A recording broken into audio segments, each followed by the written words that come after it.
Hi, my name is P. R. Krishnan. With this video, I am starting a series of short videos on inheritance laws, which I will cover over a series of 9 short, easily understandable videos. I will present and explain the basics you need to know about inheritance, the understanding of the process, the laws and different options you have to inherit the different types of assets. And to make life easier for all, in this first episode, we will understand how it works. I will take you to the slides now. Okay. See, generally people shy of this matter. They don't want to discuss this subject at all. They feel this will only affect others and not me. Or they think I will not face any issue in getting my assets transferred easily to my chosen kins. But the reality is just the opposite, and you are not there to see it. It is the descendants who face it. There is a lot of running around, lots of hassles. A working member leaves behind him after his death his family, which includes his wife, the children and often aged parents. And these are the vulnerable sections of people who suffer a lot.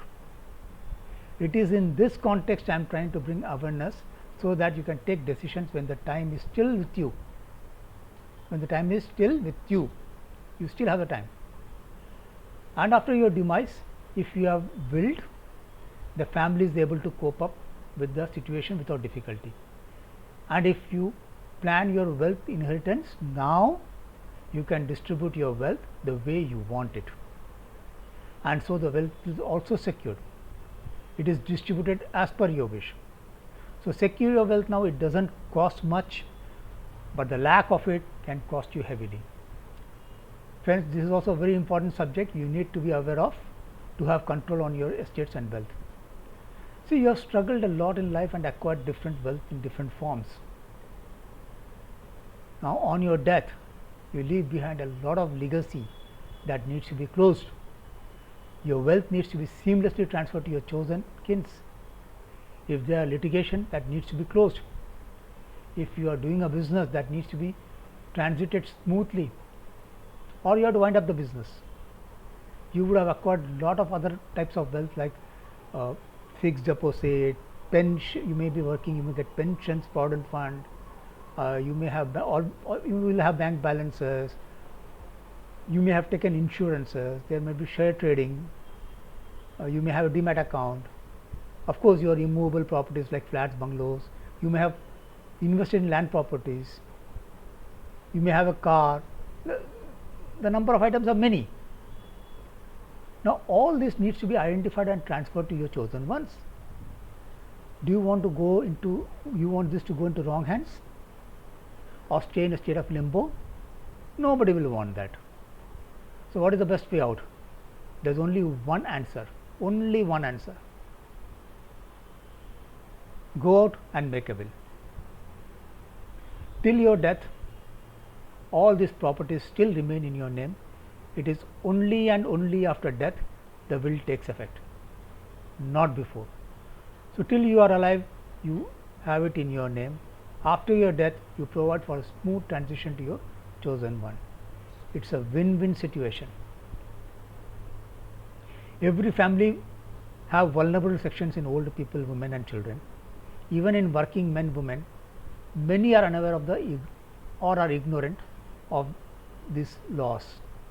And after death, families including working spouse all scramble from pillar to post to first identify the assets, because many are remain unknown. They spend huge amounts of money appointing costly lawyers to sort out matters.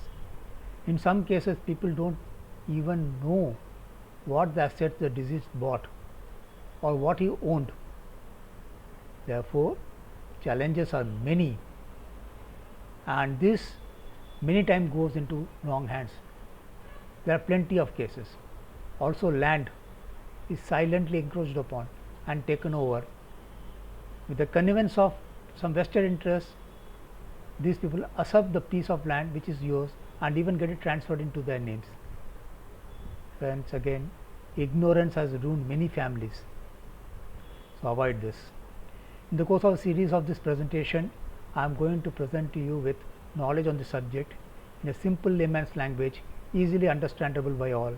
By the time I finish the series of presentation, I am sure all of you would have understood the topic reasonably well and are well informed.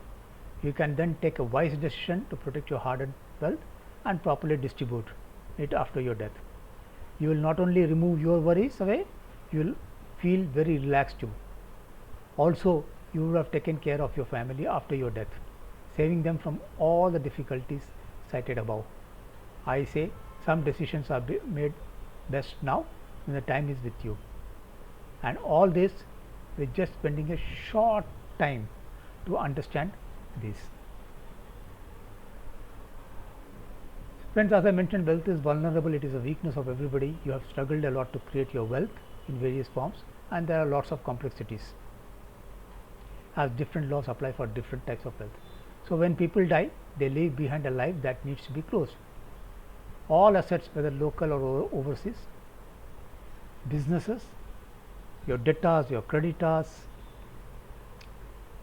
your various properties, houses, properties like car, you may have share trading as I mentioned, or demat account for the shares, your various bank accounts,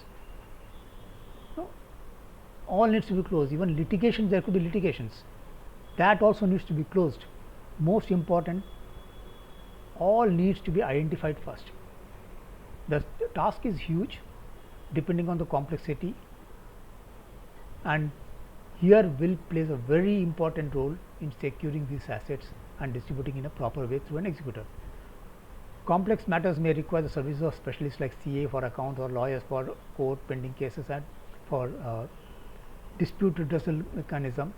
Somewhere you might require an architect, a valuer, sometimes a surveyor and actuary. It's very rare, for evaluating the values of various assets, which the executor who is named in the will manage, because this is a very important subject. If you have any doubts, ask and get it clarified. Don't hesitate, don't remain in doubt. We now move on to the next slide, because if you want to control it, you must know the basics of the inheritance laws, because you still have time, and for those who are already old like us, it is already time.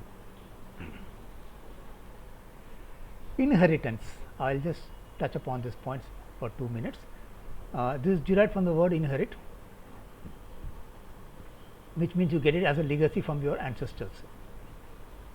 You are born into a family, the family has its own assets, which is normal. As you grow up in the family, you will find your parents acquiring more wealth, more assets, both movable and immovable, and when you grow up, you start earning, you add to your wealth, and at some point of time you start to live separately.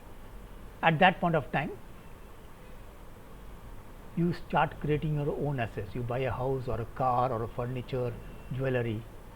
At some point of time, both your parent passes away, which triggers the issues of properties distribution, and if there are more than one sibling, division of such properties arise, and when siblings get their share of parents' assets, it is called inheritance.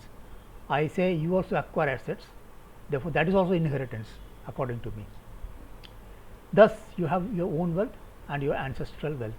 There are two types of wealth. One point I just wanted to mention over here is that post acquiring the wealth from your ancestor, that becomes your wealth, because in a will you can only add your wealth, you cannot add ancestral property. So, if your ancestral properties have been distributed and it has already come to you, then it becomes yours and you can distribute. Clear? Evolution again, I am saying it is I have taken it in 3 generations. The first generation is ours, which is up to 1965, born between 50 and 65. We worked hard to bring up a family, we have worked hard to provide education for our children and also support our parents. So, both ways we were looking. Where often we used to support our siblings. All this demanded we stick to our jobs, and the longer we stuck to an organization, we were respected. That time stability was important, stability in job. Anyone doing job hopping was frowned upon. Vacations or holiday was generally to native place. Holiday destination was a luxury, and not enough places were known to people, because that time telecom was not even that basic stage. You want to call somebody in your native place, you have to go to a post office, stand in the queue, give the number, he contacts a counterpart in your native place, and that person, the telegraph, will go and call your relations wherever, who will come to the their post office, and then the link is established. In the process, about 2-3 hours easily goes away. There was no during that time there was no inheritance from forefathers. Of course, in those times the resources and or means or technology did not exist, as I mentioned. So how do you plan a holiday? You can't plan. So generally people used to go to native places. The next generation was, I am saying, from 65 to 85, who were better qualified because we gave them little better education, and they were better placed at work. They had done moderate amount of traveling. A few would have traveled overseas. Then that point of time new industries came, they had better employment opportunities.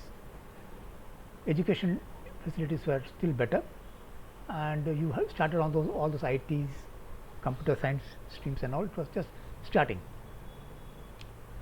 That was the time in 1983 when the World Cup also came in, and TVs also started coming in. You were getting a lot of information. The information was slowly starting coming into people's mind. The generation also started building wealth in investing. The third generation which I am talking about is the generation millennial, which I am saying were those who were born between 85 and 2005. Millennial because they were born into that period, the millennium. They had benefited with the IT revolution, which actually happened, and things change a lot. The resultant changes in various educational patterns. They started getting high paying jobs, and opportunities were many. The exposures to various medias, TVs, mobiles came into during that period. They started coming in, and all that, the way the people live got changed. They had high education, many with foreign exposures. These guys were happy to go life people. They were driven by passion with less social responsibility. They are highly self-centered also, least bother about future. They don't stick to a job for over 3-4 years. If anyone is sticking, they are considered as incompetent to change. This is exactly the opposite of our times. They are backpackers type. For this generation, only success matters. Very practical, they are realistic about work and are self-reliant. They look at purpose and are far away from so-called savings. So during our period, the need for investment was not there. So the importance of will was also not there. During the next generation, 85 to up to 85, people started actually investing a little bit on studies and FDs and those sort of a thing. So it slowly started growing. The need for a will slowly started growing. But today, will has become very important in life. There are also laws passed, and various states have made it compulsory probating. So it is important for all to know what is it. So while today we just discussed the basics and understanding the background on which this series of video is being made for the benefit of everybody, we have seen the importance of making a will. I am trying to remove the myth. There is a lot of myth around.